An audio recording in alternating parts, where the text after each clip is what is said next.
साल था 1958। Cinema hall में लोग शांति से बैठे हैं। अंधेरा छाया हुआ है, सबकी नज़र स्क्रीन पर टिकी हुई है। वो अल्फ्रेड हिचकॉक की नई फिल्म वर्टिगो का इंटेंस क्लाइमैक्स देख रहे हैं। स्क्रीन पर हम फॉलो करते हैं अपने हीरो को, एक डिटेक्टिव जिसका नाम है स्कॉटी। उसे हाइट से भयंकर डर लगता है, acrophobia.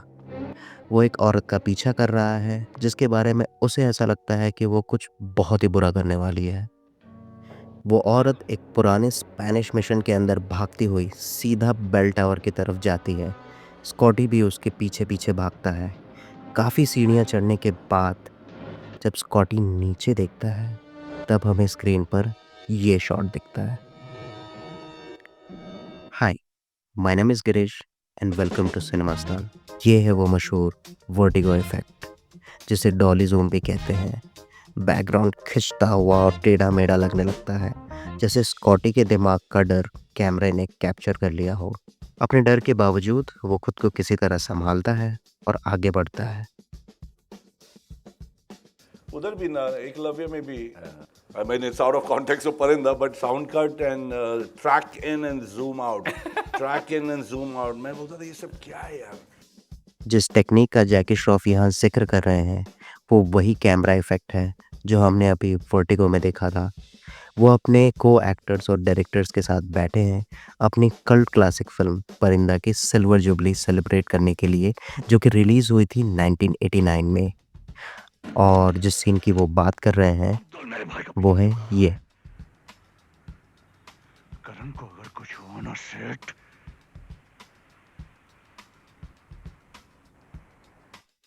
Did you see that? ये वही डॉली ज़ूम इफेक्ट है, लेकिन यहाँ पर इसे थोड़े हल्के या मैं कहूँ तो सटल तरीके से यूज़ किया है।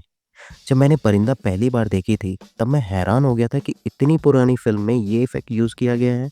मतलब ये इफ़ेक्ट मैं पहले भी हिंदी फ़िल्मों में देख चुका हूँ, जैसे कि 1920, Taare Zameen Par, triple are,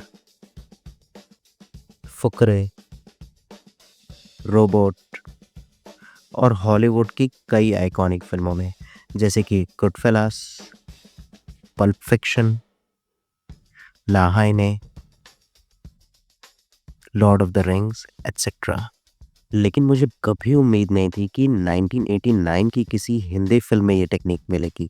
curiously मैंने डायरेक्टर विधु विनोद चोपड़ा का काम एक्सप्लोर करना शुरू किया। तब मुझे रियलाइज़ हुआ कि वो उन गिने चुने इंडियन फिल्म मेकर्स में से एक हैं जो मानते हैं कि स्टोरी, डायलॉग्स, परफॉर्मेंस के साथ-साथ ऑडियंस को एक टेक्निकल ब्रिलियंस का एहसास भी होना ज़रूरी है। I take pride in my shot taking. और जब मुझे लगा कि परिंदा शायद पहली बॉलीवुड फिल्म थी जिसमें डॉली ज़ूम इफ़ेक्ट यूज़ हुआ था, पर ऐसा नहीं था। एक्चुअली परिंदा के ठीक 3 साल पहले यानी 1986 में एक बहुत ही amazing yet underrated thriller film थी जिसमें ये इफ़ेक्ट पहली बार दिखा था। उस फ़िल्म का नाम था Khamosh and guess what? Who had directed it? The very same Vidhu Vinod Chopra. और ये रहा वो सीन।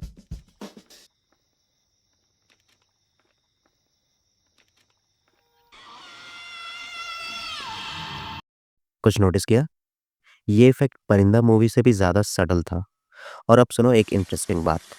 सिर्फ इस एक सीन में वीवीसी ने 3 लेजेंडरी फ़िल्म्स को एक साथ ट्रिब्यूट दिया है। Psycho, the godfather end of course vertigo. और अगर आप वीवीसी की डायरेक्टेड फ़िल्मों को ध्यान से देखोगे तो आप ये नोटिस कर पाओगे कि उनकी लगभग सारी डायरेक्टेड फ़िल्मों में डॉली ज़ूम इफ़ेक्ट होता ही है। नहीं मानते? चलो देखते हैं।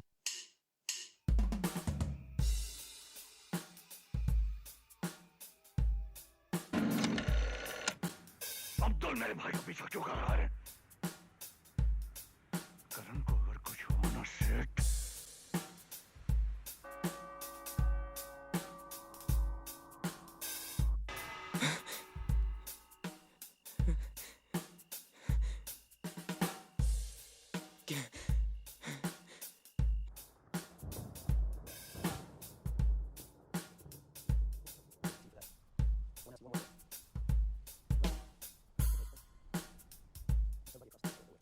See it's there. लेकिन अजीब बात ये है कि ये इफ़ेक्ट उनकी आखिरी 2 फ़िल्मों से मिसिंग है।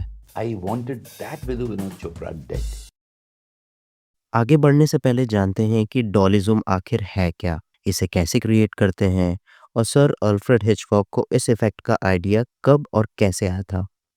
तो व्हाट इज़ अ डॉलिज़्म? डॉलिज़्म एक कैमरा इफ़ेक्ट है, mind you a camera effect not a visual effect, जिसमें बैकग्राउंड या तो स्ट्रेच होता है या श्रिंक होता है। एट द सेम टाइम हमारा सब्जेक्ट लगभग सेम साइज़ का ही रहता है। ये तब होता है जब आप कैमरा को आगे या पीछे मूव किया जाए, जिसे डॉली भी कहते हैं, और उसी समय अपोजिट डायरेक्शन में ज़ूम इन या ज़ूम आउट किया जाए। ये आप अपने फ़ोन में भी ट्राई कर सकते हो। बस थोड़ा पीछे चलते जाओ और ज़ूम इन करो या आगे बढ़ते जाओ और ज़ूम आउट करो। इससे एक अजीब-सा ड्रामेटिक इफ़ेक्ट बनता है, जो अक्सर शॉक, डर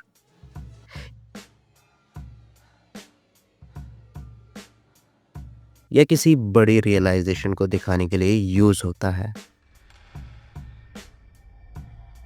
ये idea legendary director sir Alfred Hitchcock का था, बैकग्राउंड को ऐसे दिखाने का जैसे कि वो स्ट्रेच हो रहा हो। अगर मैं उनके अपने शब्दों में कहूँ, मुझे हमेशा याद रहती है एक रात लंदन के किसी पार्टी में, जब मैंने बहुत ज़्यादा शराब पी ली थी और मुझे महसूस हुआ कि जैसे सब कुछ मुझसे दूर जा रहा हो। ये फीलिंग उनके साथ बनी रही और उन्होंने अपनी अगली फिल्म रेबेका में उसे यूज़ करने की कोशिश की।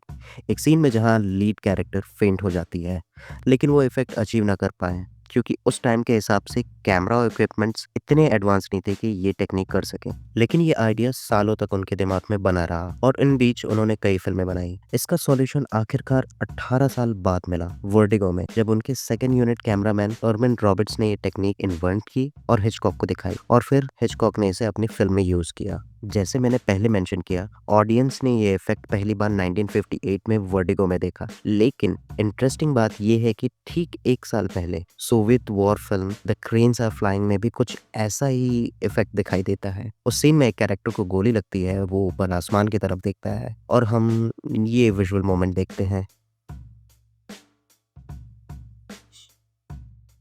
Okay, I am not sure कि ये डॉली ज़ूम था या फिर एक simple zoom out. I leave that for you to decide in the comments. तो क्या अर्मिन रॉबर्ट्स ने ये टेक्निक चुराई थी? टेक्निकली नहीं।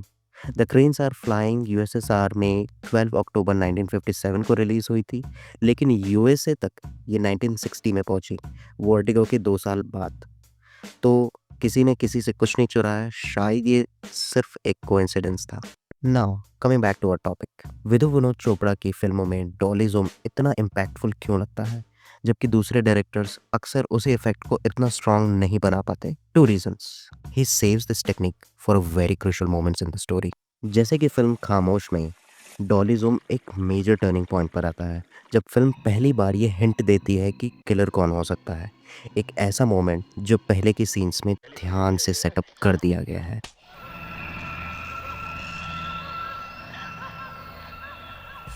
परिंदा में ये इफ़ेक्ट तब यूज़ होता है जब किशन को रियलाइज़ होता है कि उसका छोटा भाई, जो अभी-अभी अमेरिका से वापस आया है, उसी की गैंग मेंबर द्वारा फॉलो किया जा रहा है। ये मोमेंट पूरी कहानी का रुख बदल देता है। ट्रक इन जूम आउट करा था, पीछे कुछ खिड़की, तेरा थोबड़ा वैसे ही रहेगा जब मैं अंदर आऊंगा, मगर जूम आउट करा तो पीछे की बिल्डिंग जरा सा हिलते हुए नजर आई, तेरा दुनिया हिल गया वो मैं दिखा रहा हूँ।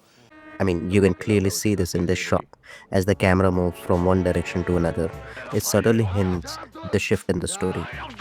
अब से किशन को अपने भाई को बचाने के लिए स्ट्रगल करना होगा, जो ये तक नहीं जानता कि किशन शहर के सबसे बड़े स्मगलर का राइट हैंड है।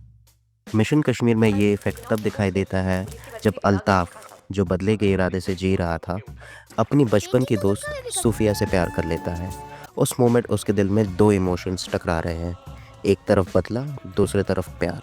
डॉलिज़्म इस कन्फ्यूजन और इमोशनल टेंशन को परफेक्ट वे में दिखाता है। एकलव्य में डॉलिज़्म तब यूज़ होता है जब एकलव्य को पता चल जाता है कि प्रिंस हर्ष ये जान चुका है कि वो राजा का नहीं बल्कि एक रक्षक का बेटा है। क्योंकि ये फिल्म का कोई बहुत बड़ा ट्विस्ट नहीं है, इसलिए डॉलिज़्म को भी बहुत ही सटल तरीके से दिखाया गया है। ब्रोकन हॉर्सेस में डॉलिज़्म तब यूज़ हुआ है जब जेकब, जिसे जूलियस मारने वाला होता है, कहता है कि वो अपने भाई का पार्टनर बनना चाहता है। इससे जूलियस के मन में डाउट आता है। उसने ये एक्सपेक्ट नहीं किया था और अब उसे कन्फ्यूजन होती है कि जेकब पे भरोसा करें या नहीं, कहीं ये मुझे फंसाने तो नहीं आया।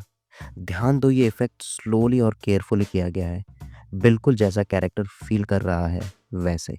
Now This is what we call technical brilliance. Not doing anything more or in an exaggerated way, but doing it according to the scene and how the character is feeling. तो क्यों नहीं लोग देखने गए?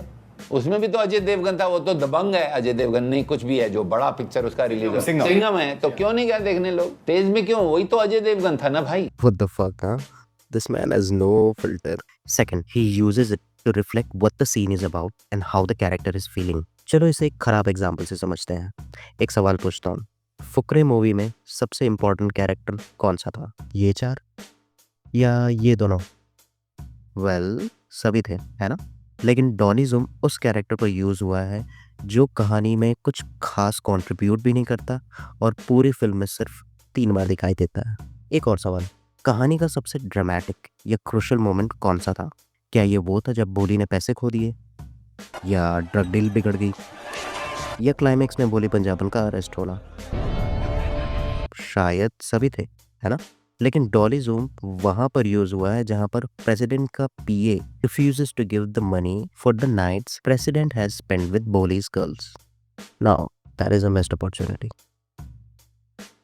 डॉली जूम सिर्फ एक camera trick नहीं, एक पावरफुल स्टोरी टेलिंग टूल है। Because I thought I had done this and nobody ever understood this. I did 25 years back and I said nobody understood it, to hell with it, I'll still do it. जब सोच समझकर use किया जाए तो ये बिना एक शब्द बोले सीन का पूरा इमोशन दिखा सकता है। और यही बात है विधु विनोद चोपड़ा जैसे फिल्म मेकर्स को जो अलग बनाती है। वो इस इफेक्ट को सिर्फ दिखावे के लिए नहीं बल्कि कुछ कहने के लिए यूज करते हो। देखिए, मैंने इस बात को स्टडी करने के लिए 1-2 फिल्में जो हिट हुई हैं उनको मैंने देखा वीडियो पर। मैं वो फिल्में देख नहीं पाया। मुझे इतनी तकलीफ हुई वो फिल्में देखकर, मैं आपसे कह नहीं सकता हूं, क्योंकि इतनी रद्दी फिल्में हैं। भैया मैं आपसे कह रहा हूं और मैं टेलीविजन पे कह रहा हूं, सारा देश चाहे सुने कि मैं ऐसी रद्दी फिल्म ना कभी बनाऊंगा ना मैं बना सकता हूं। वो चले या ना चले, भाड़ में जाए। It happens when you're involved with every aspect of your work I'm involved with literally everything apart from shot taking, which I don't do. rather than just sitting in a chair and yelling at your crew. The dolly zoom isn't just a camera trick, it's a way to show the character's helplessness. चाहे वो shock हो, fear, realization, anxiety, etc. Dolly zoom एक window बन जाता है characters के soul तक।